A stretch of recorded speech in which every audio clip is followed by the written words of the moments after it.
brought to you by Silver Pumps. Top quality और consistent performance के लिए सिर्फ सिल्वर पंप्स नाम याद रखना। सबसे पहले तो प्रदेश कांग्रेस कमेटी को मैं कहना चाहूँगा कि शॉर्ट नोटिस के अंदर आप सबको यहाँ पर इकट्ठा किया, आप सब आए। रात को 9-10 बजे इतला आई थी AICC से, और ऐसे वक्त में कहने की आवश्यकता नहीं होनी चाहिए। और मेरे पूर्व वक्ता ठीक कह रहे थे कि जानकारी मिलते ही पहुंचना चाहिए। हमारे सर्वोच्च नेता जो है सोनिया जी, राहुल जी, अगर उनको खिलाफ चार्जशीट पेश की गई है, आप सोच सकते हो कि ये मंशा क्या है। ये मंशा बहुत खतरनाक है। ये देश को किस दिशा में ले जा रहे हैं किसी को नहीं मालूम। देश किस दिशा में जाएगा कोई नहीं जानता। ये हालात देश में बन चुके हैं, इसको आपको हम सबको समझना पड़ेगा। ये कोई कल खाचरेवाल जी के यहाँ छापे पड़ गए, रॉबर्ट वाड्रा जी को कल बुला लिया, 10 घंटे रखा, आज फिर बुला लिया उनको, चुपचाप चार्जशीट पेश कर दी गई।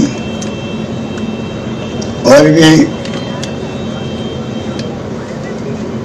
ठीक कह रहे थे कि 90 साल पहले जो अखबार निकला है, 90 साल पहले पंडित नेहरू जी ने, रफी अहमद किदवई जी ने, 90 साल तक जो है आजादी से पहले 1938 के अंदर, ओके, जब पूरा अखबार बंद हो गया, AICC चाहती थी कांग्रेस कमेटी वापस शुरू करें इसको। उसके लिए ये प्रयास किए गए। AGL जो कंपनी थी, एसोसिएट जर्नल्स लिमिटेड, उसके 90 करोड़ रुपए 10 साल में टुकड़ों में दिए गए कर्जा। किसी दिए गए कि वहां पे जो क्रिमिनल काम कर रहे थे, 70 करोड़ तो 90 में से तनख्वाह चुकानी थी उनकी, और 20 करोड़ रुपए वापस शुरू कैसे करें, 3 अखबार, वो प्रयास किए जा रहे थे।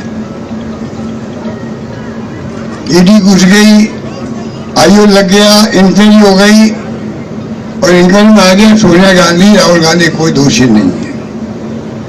उसके बावजूद जो ये नाटक चल रहा देश के अंदर, और पूरे मुल्क में आपकी तरह धरना दिए बैठे लोग, तो आप सोच सकते हैं कि ये चाहते क्या है। और ये ठीक आ गया कि जो नई कंपनी बनी है यंग इंडियंस, वो नॉन प्रॉफिट कंपनी है, उसमें 1 रुपया भी प्रॉफिट भी नहीं आ सकता, कॉमर्शियल काम नहीं हो सकते उसके अंदर। वो कंपनी में कोई लेन देन नहीं हुआ। जब पैसे का लेन देन हो ही नहीं तो ED कहाँ आ गई? बिना पैसे के लेन देन के ED घुस गई, नोटिस दे दिए। 600-700 करोड़ रुपए की संपत्तियां हैं बॉम्बे में, दिल्ली में, लखनऊ में, अटैच करने की बात कर ली। अब सोच लो, पूरा इलेक्शन के पहले AICC सारे अकाउंट बंद कर दिए गए थे। आप कल्पना कीजिए, डेमोक्रेसी के अंदर एक मुख्य राजनीतिक पार्टी जो विपक्ष में है, जिसने मुल्क को आजाद करवाया, सारे अकाउंट बंद कर दिए। चुनाव कैसे लड़ेंगे? तो जो इस प्रकार के हरकतें कर रहे हैं, पागलपन की भी हद होती है, ये उससे आगे निकल गए। इसलिए आपका अलग मायने रखता है। ऐसे वक्त में जो आते हैं, पार्टी में उसी की पूंछ होती है, पहुंच होती है, इज्जत होती है, मान सम्मान होता है। और मैं आपको बधाई देना चाहूंगा कि आप लोग संकल्प करके जाए यहाँ से। अभी जो लंबा संघर्ष है, जब जब राहुल गांधी बोलेंगे बीजेपी के खिलाफ में मोर्चा खोलेंगे, तब तक ऐसी कार्य होती रहेगी। ये तो कांग्रेस पार्टी बात करते थे, इनको गांधी परिवार से मोदी जी क्या कहते हैं आपको मालूम है। अब इनको इतिहास कौन बताया कि मोतीलाल नेहरू जैसा अमीर व्यक्ति इलाहाबाद के अंदर आनंद भवन दे दिया देश को, करोड़ों लोगों की संपत्ति है, वो आनंद भवन है, वो सब आजादी के वक्त की। महात्मा गांधी वहीं बैठ के काम करते थे। मोतीलाल नेहरू लगा करके, जवाहरलाल नेहरू हो चाहे इंदिरा गांधी हो जिसे पाकिस्तान के 2 टुकड़े कर दिए, राजीव गांधी हो जो शहीद हो गए, इंदिरा जी शहीद हो गई, सोनिया गांधी जी ने 20 साल तक काम किया अध्यक्ष के रूप में, खुद प्रधानमंत्री जी बनी, डॉक्टर मनमोहन सिंह जी बनाया, इतने कानून पास किए जो आज आप सबके जानकारी में है। ये कोई मंच नहीं कि मैं उनको गिनूं आपको। और राहुल गांधी जो एक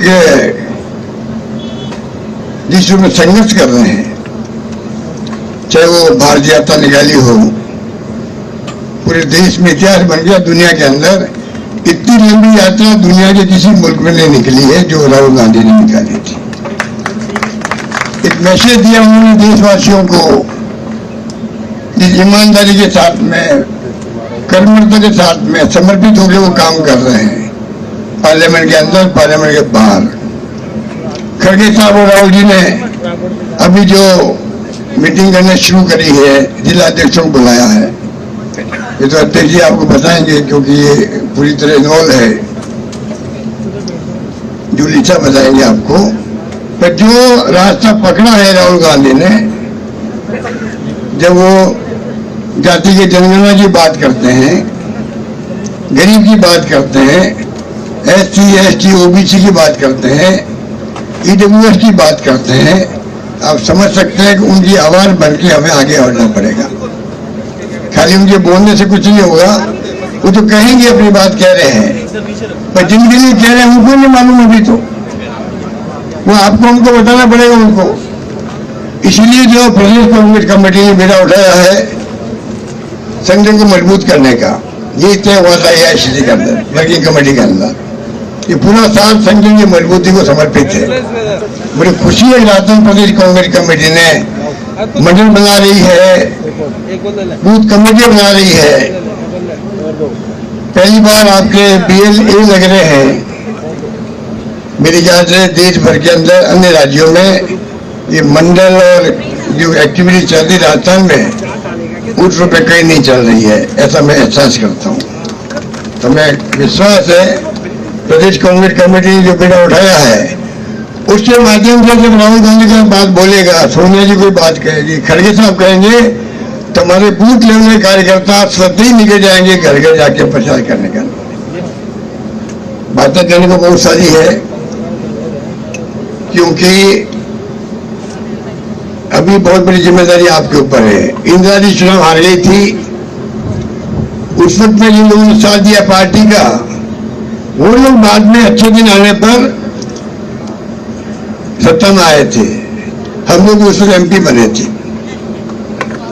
और लंबे समय तक हमें अवसर देते गए काम करने के। ये वक्त है आप सबका जब आप जम करके पार्टी को मजबूत करने का काम करें, संघर्ष में साथी बने।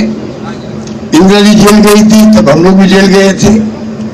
आप भी तैयारी रखें, ये जनरली तैयारी रखें, जरूर पड़े तो आप पीछे नहीं हटें।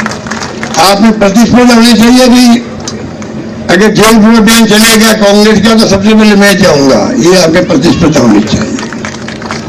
तब जाकर के ये लड़ाई जो है हम जीत पाएंगे। इसलिए यही बात करता हुआ अध्यक्ष जी को, जूली साहब को हम विश्वास दिलाना चाहेंगे कि पूरी कांग्रेस पार्टी आपके नेतृत्व में आगे बढ़ेगी। आप प्रोग्राम देते रहिएगा, हम पूरा साथ देंगे। यही बात करता मैं अपनी बात समाप्त करता हूँ। मुझे जाना पड़ेगा, मैं कहीं प्रोग्राम जा ही नहीं रहा हूँ। अध्यक्ष जानते हैं कि मेरी तबीयत में गड़बड़ थी, पर फिर भी मैं ये प्रोग्राम बहुत महत्व का था इसलिए मैं आया हूँ।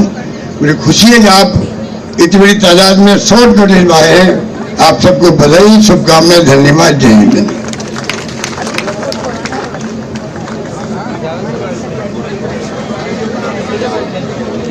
बहुत बहुत आभार आदरणीय गहलोत साहब का, जिनके जीवन की सादगी, शब्दों की गहराई, राजनीतिक अनुभव का आभूषण पहन के जो संबोधन दिया आपका, उसके लिए हम कृतज्ञ आभारी हैं। अगले संबोधन के लिए मैं आमंत्रित करना चाहूंगा वीरों के दल के नेता